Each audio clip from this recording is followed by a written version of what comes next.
YCP ఘోర ఓటమిపై YS Jagan reaction. ఫలితాలు ఆశ్చర్యాన్ని కలిగించాయి. ప్రజలు బాగుండాలని మంచి చేశాం, మంచి చేసినా ఓటమి పాలయ్యం. ఇలాంటి ఫలితాలు వస్తాయని ఊహించలేదు. మహిళలకు సంక్షేమ ఫలాలు అందించాం, వారి ఓట్లు ఏమయ్యాయో తెలియడం లేదు. ఎన్నికల ఫలితాలు ఆశ్చర్యాన్ని కలిగించాయి. చాలానే చేశాం.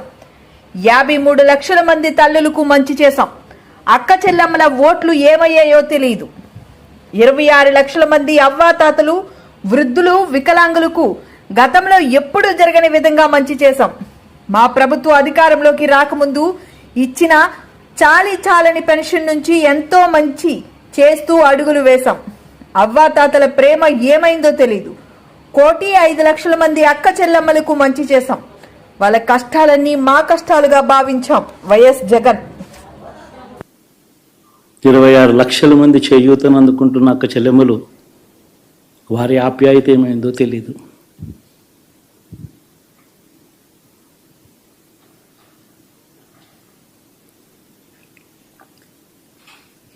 పిల్లల చదువుల కోసం ఏ తల్లి ఏ తండ్రి ఇబ్బంది పడకూడదు అని మొట్టమొదటిసారిగా పూర్తి ఫీజులు ఇస్తూ తీసుకొచ్చి అందగా నిలిచాం. చదువుల్లో ఎప్పుడూ చూడని మార్పులు తీసుకొచ్చాం. దాదాపుగా 12 లక్షల మందికి సంవత్సరానికి మంచి జరిగిస్తూ ఆ పిల్లలు, ఆ తల్లుల అభిమానం ఏమైందో కూడా తెలియదు.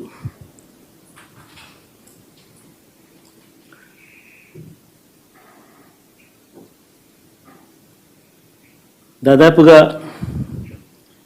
54 లక్షల మంది రైతన్నలకు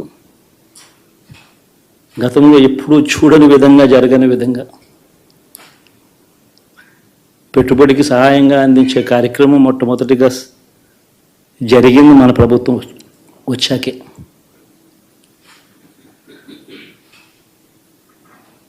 మరి అంతగా రైతన్నలకు తోడుగా ఉంటూ రైతన్నలకు రైతు భరోసా ఇవ్వడం కానీ, సమయానికే వారికి ఇన్పుట్ సబ్సిడీ ఎప్పుడు జరగని విధంగా సీజన్ ముగిసేలోగానే ఇచ్చే కార్యక్రమం కానీ, ఉచిత ఇన్సూరెన్స్ కానీ, పగటిపూట 9 గంటలు ఇచ్చే కార్యక్రమం కానీ, ఉచిత విద్యుత్ ఇచ్చే కార్యక్రమం కానీ, మరి 1/2 కోటి మంది రైతన్నల ప్రేమ ఏమైందో తెలియదు.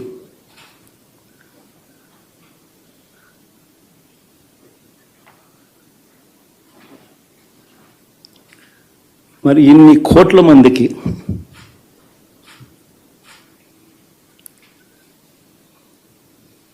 పేదవాడికి తోడుగా ఉంటూ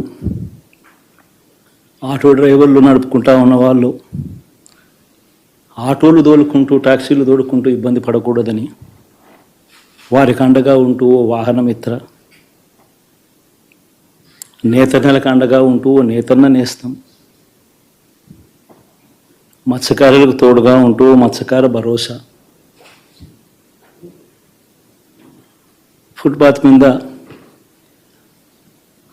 చిన్న చిన్న ఇడ్లీ షాపులు పెట్టుకొని నడుపుకుంటూ, చిన్న చిన్న బంకులు పెట్టుకొని నడుపుకుంటూ, చిన్న చిన్న వ్యాపారాలు చేసుకుంటా ఉన్న వీళ్లకు, నా అక్క చెల్లెమ్మలకు, నా అన్నదమ్మలకు మంచి జరగాలని ఆరాటపడుతూ వాళ్ళకు ఒక తోడు,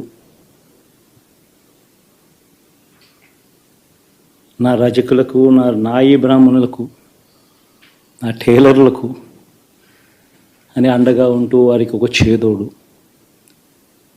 మరి ఇన్ని లక్షల మందికి ఇంత మంచి చేసి,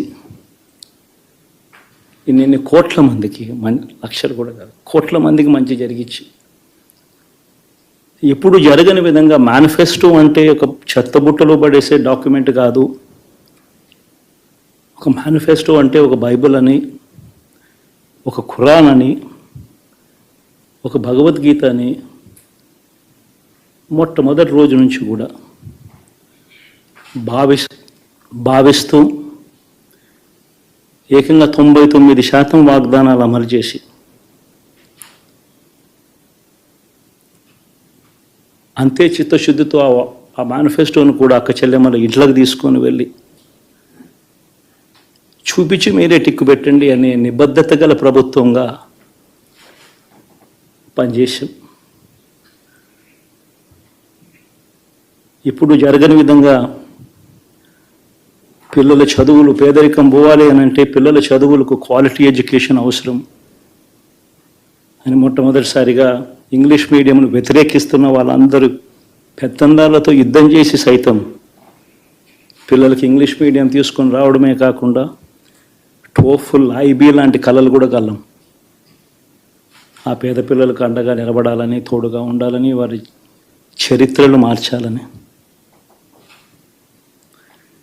ఎప్పుడు చూడని విధంగా గ్రామ స్థాయిలోనే సచివాలయ వ్యవస్థ, వాలంటీర్ల వ్యవస్థ తీసుకొచ్చి ప్రతి ఇంటికి సేవను అందించే కార్యక్రమం చేశాం. వివక్ష లేకుండా, కరప్షన్ లేకుండా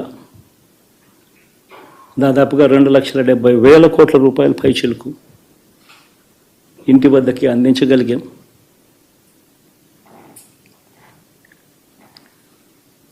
ఇప్పుడు చూడని మార్పులు తీసుకురావడమే కాకుండా